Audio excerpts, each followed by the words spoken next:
희그의 구독자 여러분 안녕하세요. 오늘 진행을 맡은 아나운서 최현정입니다. 자, 오늘은요, 대한민국 국민이라면 누구나 이 촉각을 곤두세울 바로 그 주제입니다.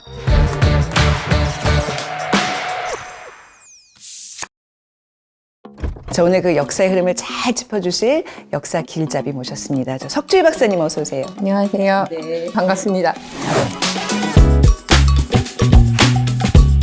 오늘 이제 우리가 매년 그 역사 왜곡으로 우리의 심기를 건드리는 그 일본 역사 교과서 문제, 그 바로 최대 쟁점인 독도 이야기를 나눌까 하는데요. 자, 먼저 그 현상 파악을 좀 해보자면 지금 일본의 학생들은 독도라고 배우지 않고 다케시마라고 알고 있고, 그리고 본인들의 영토라고 파악하고 있어요. 맞나요? 네, 말씀하신 대로 맞습니다. 오늘 예시로 가져온 책은 중학생이 현재 배우고 있는 역사 교과서를 가지고 왔습니다. 처음이신 분들 많죠? 저도 지금 처음인데 좀 보여주세요. 네. 독도, 다케시마로 들어가 있는 부분을 잠깐 소개시켜드리자면 타이틀은 냉전 종결 후에 인근 국가들과의 관계라는 큰 제목입니다. 그런데 여기 보시면은 독도가 지금 일본어로 다케시마라고 되어 있고요. 여기 작은 빨간색 점선으로 그어져 있습니다. 이게 빨간색 점선이 일본의 영해를 표시한 것으로 지도뿐만 아니라 내용의 작은 타이틀에도 독도라는 것을 다케시마라는 이름으로 바꾸고요.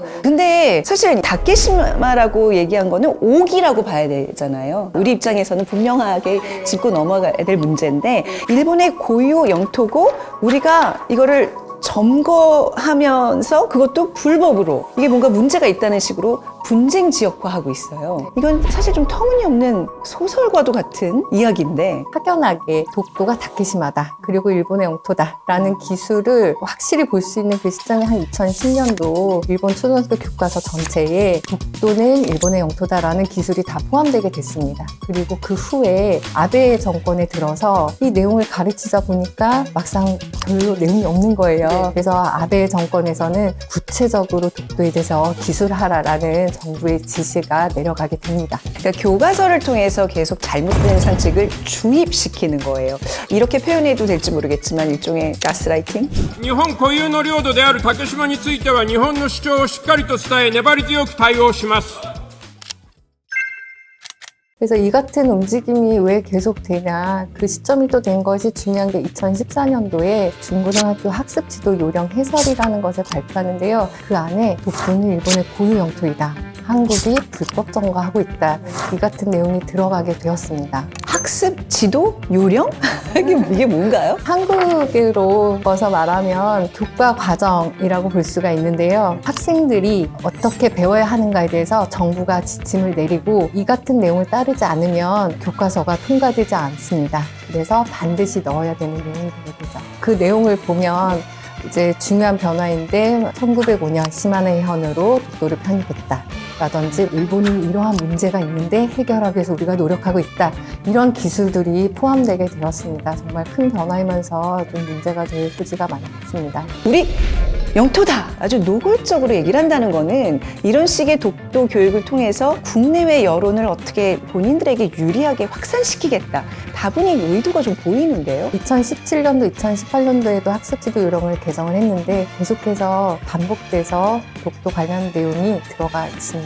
이 디테일이 조금 저는 약간 소름이 끼친다는 생각이 드는 게, 초등학교 사회 교과서에도 이 시각 자료로 아예 독도는 일본 땅!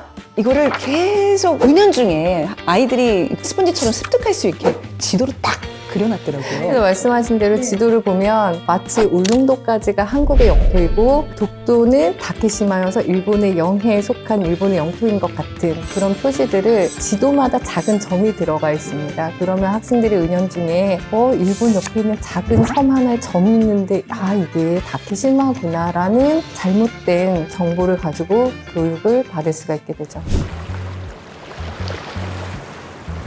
北方領土とか竹島とか日本なのに行けない場所があるんだよ。どうしてか知ってる？日本なのに行けない場所があるって言ってたよね。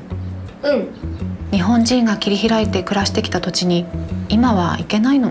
あなたたちの時代にはきっと行けるようになってるわね。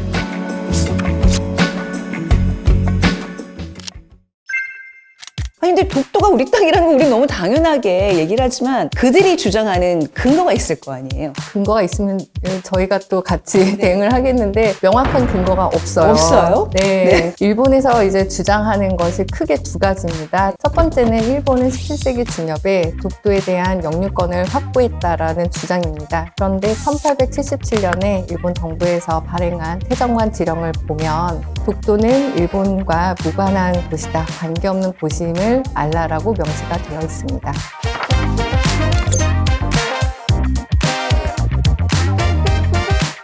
이래서 지금 독도 문제가 어이없다고 우리가 계속 얘기를 하는 거군요. 두 번째 주장은 뭐죠? 두 번째는 이제 시마네현 편입에 관한 부분인데 1905년에 시마네현으로 영토 편입한 것은 사실입니다. 그런데 당시 왜 그랬는가 시대를 돌이켜보면 1904년에 러일 전쟁이 일어나면서 일본에서 독도에 대해서 갑자기 군사적 요충지로서 또 풍부한 수산자원을 갖고 있는 섬으로 알려지게 됩니다. 그러면서 관심이 증가하게 되는데요. 한 가지 발생한 일은 일본에 있는 수산업자가 독도에서 강치잡이를 하기 위해서 강치잡이 허가를 요청하는 걸 일본 정부 요청을 하게 됩니다. 그랬더니 일본 정부에서 이를 거절합니다. 왜 거절해요? 일본 정부의 문제에 의하면 우리가 독도를 편입하게 되면 주변국에서 일본이 영토를 확장하려는 야욕을 가질 의심을 산다라고 해서 거절을 하게 됩니다. 아니 그렇게 너무 명확하게 역사적 흐름 속에서 독도가 자기네 땅이 아니라는 걸 스스로 계속 증명했는데 말이죠. 되게 재밌는 사실들이네요. 근데 제가 알기로도 1900년도에 이미 대한제국 칙령에 독도는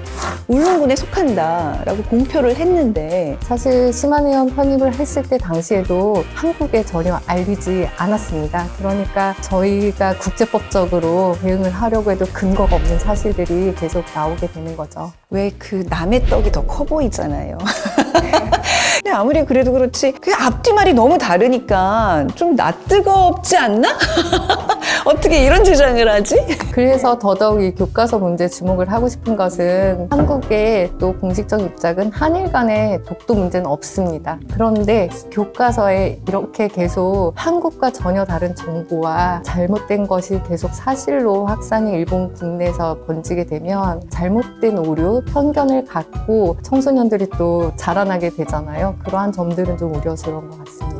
근데 제가 어디서 봤는데 일본 한 대학에 계시는 이제 한국 교수님께서 기고하신 글에 일본 젊은이들은 독도에 대한 관심도 없고 그냥 이거 뭐 중요한 것 같지 않으니까 그냥 한국에 줘버리자 그런 여론도 있다는 그 소개를 제 글로 본 적이 있는데 분명한 거는요. 독도는 누구에게 주고 말고의 문제가 아니에요. 이건 그냥 우리 땅입니다. 네, 맞습니다. 지금처럼 앞으로도 계속해서 이렇게 애정을 어린 눈으로 독도를 바라봐 주시면 절대 흔들릴 일은 없을 거라고 생각합니다. 네. 3살 버릇 8까지 간다라고 하는데 우리 일본 청소년들에게 그릇된 역사관, 가치관이 계속 지속될 경우 또 이들이 나중에 일본을 이끌어갈 때 정말 큰 우려가 되지 않을까라는 생각이 들어요. 일본 교육에 있어서도 우리가 계속 좀 요구해야 될 부분이 분명히 있는 것 같아요. 좀 잘 가르쳐주세요. 우리 일본 학생들. 희글, 올바른 역사, 우리가 바로 바라볼 수 있는 그 시선을 키워드리기 위해서 노력하겠습니다. 다음 시간에도 더 재밌는 이야기 기대해 주시고요. 또 여러분들의 댓글 기다리고 있겠습니다. 독도와 관련된 이야기들, 또 역사 모든 분야들 언제든지 댓글 남겨주세요. 좋아요, 구독 잊지 말아주시고요. 오늘 이 시간 마무리하죠. 고맙습니다. 네.